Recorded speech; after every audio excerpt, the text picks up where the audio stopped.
Assalamualaikum warahmatullahi wabarakatuh. Perkenalkan, nama saya Teresia Roja Kuta dengan NIM A1C223055 dari kelas B, Program Studi S1 Keperawatan Universitas Megareski. Di sini saya akan menjelaskan materi tentang tahapan tidur dan proses terjadinya mimpi. Berdasarkan prosesnya, terdapat dua jenis tidur. Yang pertama, tidur gelombang lambat, slow wave sleep, atau non-rapid eye movement, atau yang biasa disingkat NREM.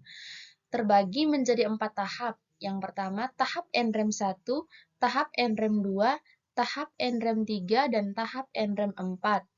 Dan tidur jenis yang kedua adalah tidur paradoks atau tidur rapid eye movement, atau yang disingkat REM. Lanjut ke pembahasan, yang pertama tahap NREM 1. Tahap ini adalah tahap transisi antara bangun dan tidur dengan ciri rileks, masih sadar dengan lingkungan, merasa mengantuk, bola mata bergerak dari samping ke samping, frekuensi nadi dan napas sedikit menurun, temperatur tubuh menurun, metabolisme menurun, serta dapat bangun dengan segera. Tahap ini berlangsung sekitar 5 menit. Tahap NREM 2 merupakan tahap tidur ringan dengan proses tubuh terus menurun, dengan ciri mata pada umumnya menetap, denyut jantung dan frekuensi napas menurun, temperatur tubuh menurun, metabolisme menurun, serta berlangsung pendek dan berakhir sekitar 10-15 menit. Tahap NREM 3 merupakan tahap tidur dengan ciri denyut nadi, frekuensi napas, dan proses tubuh lainnya lambat. Hal ini disebabkan oleh adanya dominasi sistem saraf parasimpatis sehingga sulit untuk bangun. Berikut tahap NREM 4 merupakan tahap tidur dengan ciri kecepatan jantung dan pernapasan menurun, jarang bergerak, sulit dibangunkan, gerak bola mata cepat, sekresi lambung menurun, dan tonus otot menurun. Jenis tidur yang kedua adalah REM, Rapid Eye Movement atau tidur paradoks. Tidur jenis ini dapat berlangsung pada tidur malam yang terjadi selama 5-20 menit. Rata-rata timbul 90 menit. Periode pertama terjadi selama 80-100 menit. Namun, apabila kondisi orang sangat lelah, maka awal tidur sangat cepat, bahkan jenis tidur ini tidak ada. Ciri-ciri REM. Yang pertama, lebih sulit dibangunkan daripada selama tidur nyenyak, NREM. Frekuensi jantung dan pernapasan menjadi tidak teratur. Pada otot perifer, terjadi beberapa gerakan otot yang tidak teratur.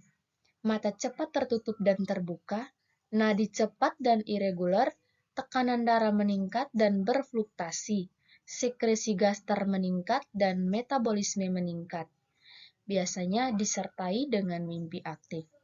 Jadi, kita bermimpi biasanya terjadi pada tahap tidur REM.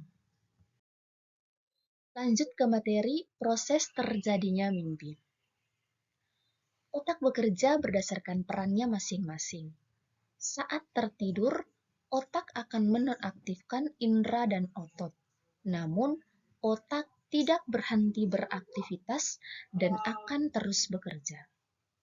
Ketika tidur, otak bagian korteks depan berada pada mode nonaktif. Karena mimpi berkaitan dengan memori, kenangan, dan emosi, bagian otak yang ikut terlibat adalah hipokampus yang terletak di bagian lobus temporal otak besar. Maka dari itu, ketika bermimpi, kamu tetap bisa merasakan suatu kejadian yang terekam di otak kamu.